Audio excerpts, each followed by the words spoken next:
അത് ശരി. ആത്മഹത്യാശ്രമം കൊള്ളാം. ഇട കഴുതേ, ആരെങ്കിലും ഈ പഴഞ്ച ഏർപ്പാട് കൊണ്ട് നടക്കൂ? ഇന്ത്യ ആണവ രാഷ്ട്രമായി സ്വയം പ്രഖ്യാപിച്ച നൂറ്റാണ്ടായത്. ഹൈടെക്. ഈ ഹൈടെക് യുഗത്തിൽ ആരെങ്കിലും തൂങ്ങിച്ചാവൂടാ? എടാ, ഒന്നുകിൽ ഗ്യാസ് സ്റ്റൗ, അല്ലെങ്കിൽ നനഞ്ഞു തോർത്തിട്ട് കറണ്ടെ പിടിക്കുക. ഇനി ഇതൊന്നുമല്ല, വേദനയില്ലാത്ത മരണമാണ് ആവശ്യമെങ്കിൽ പൊട്ടാസ്യം സയനൈഡ്, ബി കോംപ്ലക്സ് പോലെ ഏത് മുറുക്കാക്കടലും കിട്ടും. കോക്കറി കാണിക്കല്ലേ. മനുഷ്യനോട് നടുവും തല്ലി വീണ് ചാവറായിട്ട് നിൽക്കുമ്പോഴാ മാതാമാക്ഷര് പഠിച്ച തമാശ. അല്ല, നീ എന്തിനാ ഇത് ഇവിടെ തൂക്കിയത്? നിന്റെ മുറിയിലാവായിരുന്നില്ലേ? അവിടെ ആവുമ്പോ ആരും അറിയയില്ല. അത് ഈ പർപ്പസിന് വേണ്ടി ഉണ്ടാക്കിയ റൂമല്ല. അവിടുത്തെ റൂഫിന് ഹൈറ്റ് ഇല്ല. അച്ഛനും മോനും വീണ്ടും തുടങ്ങിയോ? കണ്ടില്ലേ മോന്റെ പുതിയ ഹൈടെക്? അയ്യോ, എന്താ ഇത്? നീ എന്തിനാ ഈ കുറുക്കിട്ടത്? ചുമ്മാ ചുമ്മാതല്ല, നമ്മുടെ മോന് ഈ ഇടയായിട്ട് വേണ്ടാത്ത എന്തൊക്കെയോ തോന്നി തുടങ്ങി. കൂടോത്ര അറിയുന്ന മുസ്ലിംമാരപ്പുറത്ത് അവരെന്തെങ്കിലും ചെയ്ത് കാണോ? ഇടി കുട്ടിച്ചാത്തൻ ആരെങ്കിലും കൂടോത്രം ചെയ്യുവോ? എന്റെ ദേവി, ബാപ്പയും ഉമ്മയും മരിച്ചപ്പോ തലയിലാവുന്ന കരുതി സ്വന്തം കുടുംബക്കാർ പോലെ ഇട്ടെറിഞ്ഞു പോയതാ നമ്മളെ. എങ്ങനെയൊക്കെ ഇവിടം വരെ എത്തി.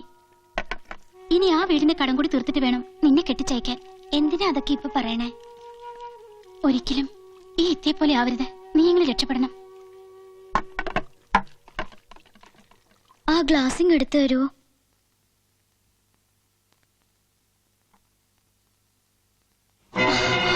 എന്താ ഇത്? എന്തിനാ ഇത്? ആവശ്യമുണ്ട്.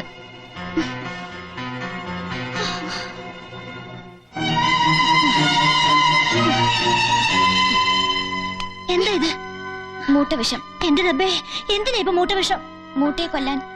അതിനീ പോരയിലെ മൂട്ടയില്ലല്ലോ. എന്റെ പടച്ചോനെ, വല്ല ഇബിലിസോ ജിന്നോ എന്റെ മോളുടെ മേത്ത് കൂടിയാ. നിന്നോട് ആരാ പറഞ്ഞു ഇതൊക്കെ ചെന്ന് പറയാൻ? എന്താ മോളെ ഇത്? ഓള് ഇനി എന്തെങ്കിലും കടുങ്കൈ ചെയ്യുമെന്നോ എന്റെ പേടി. എത്ര നേരം ഒന്ന് വെച്ചിട്ടാ കാവലിരിക്കുക? പിന്നിപ്പോ എന്താ ചെയ്യുക? അരുതാത്ത ബന്ധത്തിന് സമ്മതം മൂളാനോ? ഓളിപ്പോ എന്തെടുക്കുക? ഭക്ഷണം കഴിച്ചോണ്ടിരിക്കുക.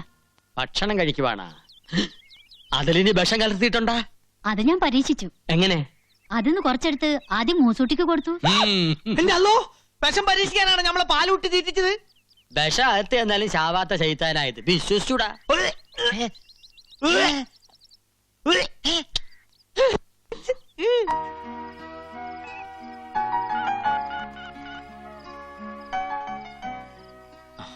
ഹലോ, അവിടെ സ്ഥിതിഗതികൾ എങ്ങനെയുണ്ട്? വല്യമ്മയും കുഞ്ഞുമ്മയും എല്ലാവരും എത്തിയിട്ടുണ്ട്. ഇവിടെ ശരിക്കും ഏറ്റു. ആഹാ, ഇവിടെ ചീറ്റി. പക്ഷേ ഇതിന്നൊരു സത്യം എനിക്ക് മനസ്സിലായി. എന്താ അത്? അച്ഛൻ 100% എന്റെ അച്ഛൻ തന്നെയാ. ഒരു കലർപ്പില്ല. എന്റെ തങ്കപ്പേട്ട, മനുഷ്യന്റെ സ്ഥിതിയല്ലേ തങ്കപ്പേട്ട. നമുക്കിനി എന്നും ഇങ്ങനെ സംസാരിക്കാൻ പറ്റില്ലല്ലോ. മരണത്തിന്റെ അവസരമല്ലേ തങ്കപ്പേട്ട. വിധി വന്നിങ്ങനെ മുമ്പിൽ നിന്നാ നമുക്കെന്ത് പറയാൻ പറ്റും തമ്പക്കേട്ട? അല്ല, തങ്കപ്പേട്ട. തങ്കപ്പേട്ടനോ? അതെ, വേറൊന്നുമല്ല. എന്റെ തങ്കപ്പേട്ട, ഒരു പക്ഷേ നമ്മൾ തമ്മിലുള്ള ഒരു അവസാന ഫോൺ വിളിയായിരിക്കും ഇത്. ആത്മഹത്യ ചെയ്യാൻ ആരുടെ ഔദാര്യമൊന്നും നമുക്ക് ആവശ്യമില്ല തങ്കപ്പേട്ട. ഉണ്ടോ തങ്കപ്പേട്ട? എന്താ തങ്കപ്പേട്ട? എന്താ ജസ്റ്റ് എ മിനിറ്റ്.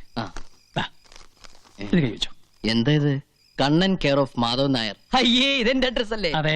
എന്തിനത്? എടാ, മനുഷ്യന്റെ കാര്യമല്ലേ. ആത്മഹത്യ സംഭവിക്കുന്നത് വഴി വെച്ചെങ്ങാനും ആണെങ്കിൽ ഡെഡ് ബോഡി കൃത്യമായി വീട്ടിലെത്തണമല്ലോ. എപ്പോഴും പോക്കറ്റ് വെച്ചു. തങ്കപ്പേട്ട സംസാരിച്ചോ?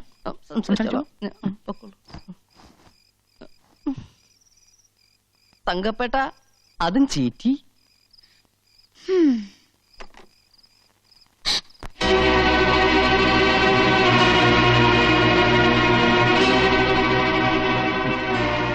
വലിയ സൂത്രക്കാരിയായി പോയി അല്ലേ? വളർന്നു, നമ്മുടെ മോൾ ഒരുപാട് വളർന്നു. ഈ മാമന്മാരെയും പെറ്റുമ്മയും കോമാളികളാക്കുന്ന പാകത്തിൽ നീ വളർന്നു. പേടിപ്പിച്ച കാര്യം നടക്കുന്നു ഓൻ എന്നെ ഉപദേശിച്ചു അല്ലേ? ഇങ്ങനെ കള്ളം കാണിക്കാൻ നീ എവിടുന്ന് പഠിച്ചു? വല്യമ്മ, മിണ്ടിപ്പോകരുത്. നിന്റെ നെഞ്ചിൽ ജീവനുള്ളിടത്തോളം കാലം നിന്റെ മനസ്സിലെ മോഹം നടക്കില്ല. നടക്കാൻ ഞാൻ അനുവദിക്കില്ല. ഇക്കാതിനെ ഓടം വെക്കിട്ട് കയറണത് ഈ പുലിവാലിനെല്ലാം കാരണം കള്ള ഹിമാറല്ലേ ഓനിട്ട് രണ്ട് പടപടയ്ക്കണം. ശരിയാ, ആ ചെക്കനെ ഇവിടുന്ന് അടിച്ച് ഓടിച്ചാലേ ഈ പ്രശ്നം തീരുള്ളൂ. തീർക്കാം. ഇപ്പോ ഈ നിമിഷം കൊണ്ട് എല്ലാം അവസാനിപ്പിക്കാം. പാടാ. ഹാജിക്ക എല്ലാം ആലോചിച്ചിട്ട് പോരെ, വെറുതെ എടുത്തിയാർന്നോ? അനക്കതിൽ കാര്യമില്ല. ഇത് നമ്മുടെ കുടുംബ പ്രശ്നമാണ്. ഈ ആരാടാ ഇതൊക്കെ പറയാൻ? സ്വന്തം വർഗത്തിനോട് കൂടില്ലാത്ത കള്ള ഹിമാർ മാറിക്കടമല്ലേ പോ. പാടാ. ഉമ്മ അവരോട് അങ്ങോട്ട് പോണ്ടെന്ന് പറയുമ്മ. ഇല്ല, നീ ഒരുത്തി അതിനെല്ലാം കാരണം. പോ എന്റെ മുന്നിൽ നിന്ന്. ഇന്നത്തെ കൊണ്ട് ഓന്റെ എപ്പിസോഡ് അവസാനിപ്പിക്കണം. എന്താ എന്റെ കുട്ടി ഈ കാണിച്ചത്? ഈ ഉമ്മയോട് നീ ഇങ്ങനെയാണോ മോളെ വാശി തീർക്കുന്നത്? എന്റെ പടശോനെ, ഈ സമയം കളയാതെ അവരെ ഇങ്ങോട്ട് വിളിക്കേ. എന്താ? എന്തു പറ്റി? എന്താ മോളെ ഇത്? ഞാനൊരു സൂത്രക്കാരിയല്ല വല്യമ്മ, ആരെയും കോമാളിയാക്കാനും അല്ല. എനിക്ക് അയാളെ ഇഷ്ടാണ്, അത്രയ്ക്ക് ഇഷ്ടാണ്. മരിച്ചു കാണിച്ചാലെങ്കിലും വിശ്വസിക്കുമല്ലോ. മോളെ, മോളെ.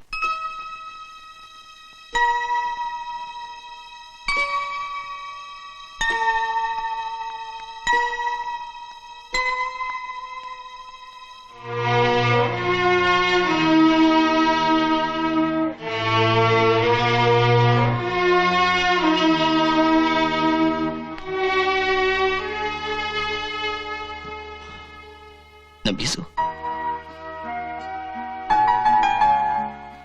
നബീസു,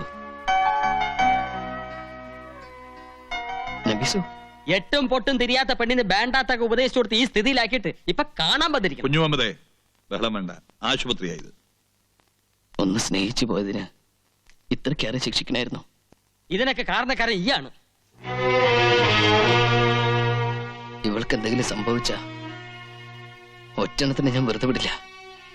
കൊല്ലും ഞാൻ എല്ലാത്തിനെയും. കണ്ണ വേണ്ട, ഒന്നിച്ച് ജീവിക്കാനല്ലേ നിങ്ങളുടെ മതത്തിന്റെയൊക്കെ സമ്മതം വേണ്ടു. ഒന്നിച്ച് മരിക്കാൻ ആരുടെ സമ്മതം വേണ്ടല്ലോ.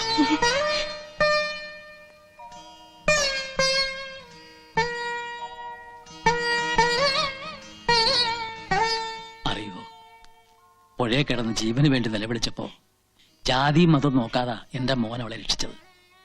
ഇപ്പൊ നിങ്ങളെല്ലാം കൂടെ ചേർന്ന് അവളെ ഈ അവസ്ഥയിലാക്കി.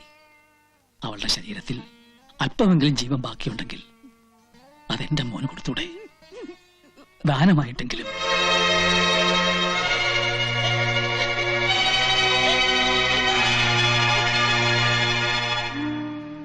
സ്നേഹിച്ചതിന്റെ പേരിൽ ഒന്നിനെ കുരുതി കൊടുത്തു വന്നവരാണ് ഈ അച്ഛനും അമ്മയും.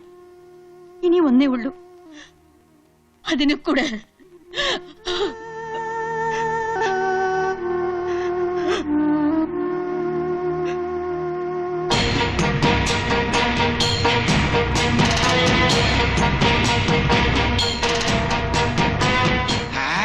കണ്ടില്ലേ പ്രമാണിമാര്? പള്ളിയും പടച്ചോനും വെച്ച് പുളിച്ചപ്പാട്ട് അടിക്കുന്ന ജാതികളാ. ഇതൊക്കെ നമ്മുടെ കുഞ്ഞുമക്കാന്റെ ആൾക്കാരെന്നെ.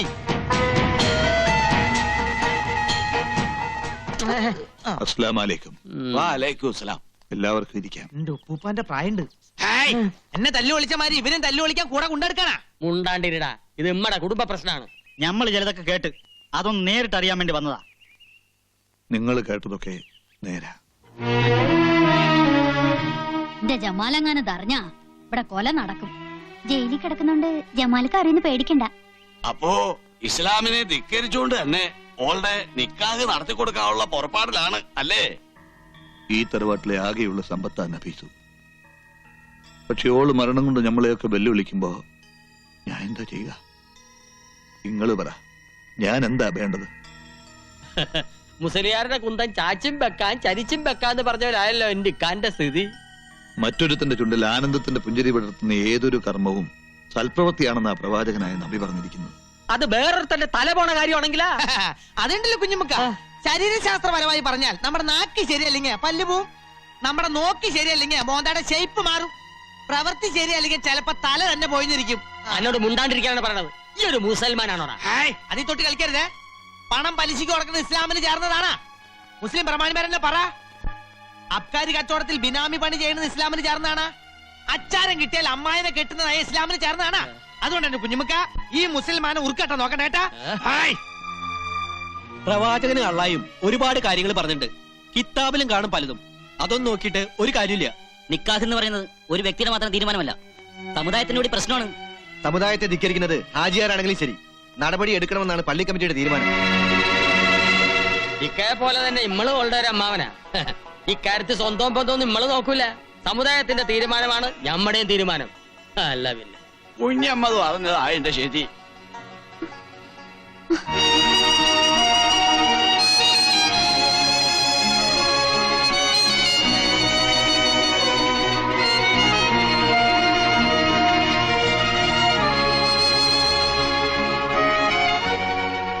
മതത്തെയും ആചാരത്തെയും എതിർക്കുന്നതല്ല. എതിർത്താൽ ഈ തറവാട്ടിലൊരു ദുരന്തം. അറിഞ്ഞുകൊണ്ടൊരു തീരാദുഃഖം ഏറ്റുവാങ്ങാനുള്ള മനക്കരുത്ത് എനിക്കില്ല.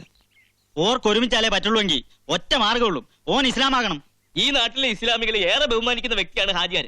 ആ ഹാജിയാരുടെ കുട്ടിയെ ഒരു ഇന്ത്യച്ചക്കൻ തട്ടിക്കൊണ്ട് പോവാന്ന് വെച്ചാ ഓന്റെ വീട് നമ്മൾ ചുട്ടുകരിക്കും. അതിന്റെ ഒന്നും ആവശ്യമില്ല.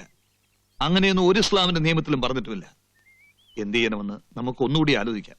ആലോചിക്കാനൊന്നുമില്ല. ഇസ്ലാമാവണമെന്ന് പറയുമ്പോ തന്നെ ഓൻ ഈ ബന്ധം വിട്ട് വേറെ പെണ്ണിനെ നോക്കുള്ളൂ. അടയും ചക്കരയും പോലെ അല്ലേ, ഒന്നിച്ചേ പറ്റുള്ളൂ എന്നുണ്ടെങ്കിൽ ഓൻ മതം മാറി നമ്മടെ ജാതി ചേരട്ടെ. ഞാൻ റെഡി.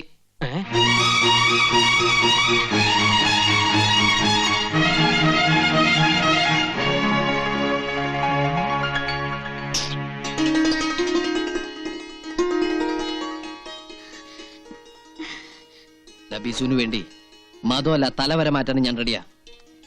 എടാ കള്ള ഹിമാറെ, നീ തന്ത്രം പറഞ്ഞ് മുസ്ലിം പെണ്ണിനെ തട്ടിക്കൊണ്ടൂല്ലേ? മുസൽമാന്റെ കയ്യൊക്കെ നീ കണ്ടിട്ടില്ല. മാറി നിൽക്ക്. വീട്ടിൽ വരുന്നവരെ അപമാനിക്കരുത്. അല്ലക്ക് ഇക്കാര്യത്തില് മിണ്ടിപ്പോകരുത്. ബഹളം ഉണ്ടാക്കാനാണോ നീ ഇവരെയും കൂട്ടി ഇങ്ങോട്ട് വന്നത്? ഇവിടെ വന്നിപ്പോ ബഹളം ഉണ്ടാക്കിയത് അവനല്ലേ? ഞാൻ ബഹളം ഉണ്ടാക്കാനോ ആരെയും തട്ടിക്കൊണ്ടുപോകാനോ വന്നോന്നല്ല. നിങ്ങൾ പറയുന്ന ഏത് നിയമം അനുസരിച്ച് ഞാൻ സ്നേഹിക്കുന്ന പെണ്ണിനെ വിവാഹം കഴിക്കാൻ തയ്യാറാണെന്ന് പറയാൻ വന്ന. ഈ ബലാല് പിടിച്ച ശൈത്താൻ ഇവിടെ മയ്യത്തും കൊണ്ടേ പോവും. അത് ശരി, താൻ ഇവിടെ വന്നിരിക്കുകയാണ്. അവൻ വന്നിട്ട് എനിക്ക് ചിലതൊക്കെ സംസാരിക്കാനുണ്ട്. എല്ലാം തീരുമാനിച്ചതിന് ശേഷം ഇനി എന്ത് സംസാരിക്കാൻ? എല്ലാം കഴിയുമ്പോ നമ്മുടെ മോനെ നമുക്ക് നഷ്ടപ്പെടുമോന്നാ എനിക്ക് പേടി. നീ എന്ത് വിട്ടിത്തമായി പറയുന്നത്? മതം മാറിയെന്ന് വെച്ചിട്ട് അവൻ നമ്മുടെ മകനല്ലാണ്ടാവുമോ? ഇതിലിപ്പോ ലാഭവും നഷ്ടവും ഒന്നും നോക്കണ്ട. അവന്റെ ആഗ്രഹമല്ലേ നമുക്ക് വലുത്. എനിക്ക് വേണ്ടി മരിക്കാൻ തയ്യാറായുള്ള നബീസു, അവളെ സ്വന്തമാക്കാൻ വേണ്ടി എന്ത് ചെയ്യാനും ഞാൻ കടപ്പെട്ടവനാ. മാധവൻ നായരെ,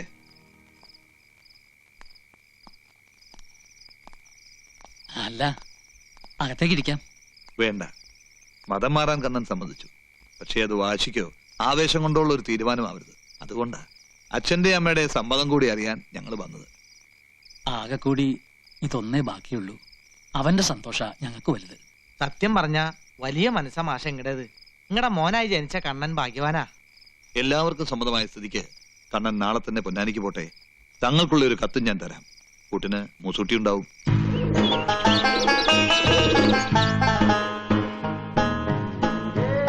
ഭൂമിയിൽ മനുഷ്യനോളം വലുതായിട്ട് യാതൊന്നുമില്ല. മനുഷ്യനിലോ മനസ്സാണ് ഏറ്റവും വലുത്. ഒരു മതത്തെ നാം മനസ്സുകൊണ്ട് സ്വീകരിക്കുമ്പോൾ അതിന്റെ മഹത്വം എന്താണെന്ന് സ്വയം അറിഞ്ഞിരിക്കണം. ഓരോ മതത്തിനും അതിൻ്റെതായ മഹത്വങ്ങളുണ്ട്. ഇസ്ലാം മതം എന്താണെന്ന് അറിയോ? ഇല്ല. പിന്നെന്തിനാ ഇസ്ലാം ആകാൻ ആഗ്രഹിക്കുന്നത്? എനിക്ക് നബീസുവിനെ വിവാഹം ചെയ്യണം. അപ്പോ ഒരു കാര്യസാധ്യത്തിന് വേണ്ടിയുള്ള മതം മാറ്റം അല്ലേ? എന്താണെന്നും വേണ്ടാത്തത്? ലാ ഇക്രാഹ ഫിദ്ദീൻ. ഖുർആനിലൂടെ അള്ളാഹു ഉപദേശിച്ചിട്ടുണ്ട്, മതത്തിന്റെ കാര്യത്തിൽ യാതൊരു ബലപ്രയോഗവും പാടില്ല എന്ന്. മതം മാറ്റം കൊള്ളാം, അതിനു മുമ്പ് മതത്തെ പഠിക്കണം, അതിന്റെ തത്വസംഹിതകൾ അറിഞ്ഞിരിക്കണം. അല്ലാതെ പ്രായത്തിന്റെ ചാബല്യം കൊണ്ട് തോന്നിയ മണ്ടത്തരമാകരുത് മതം മാറ്റം. ഒരു പെണ്ണിനോടുള്ള മോഹം, അവളെ നേടാനുള്ള ആവേശം, അത് കഴിഞ്ഞാൽ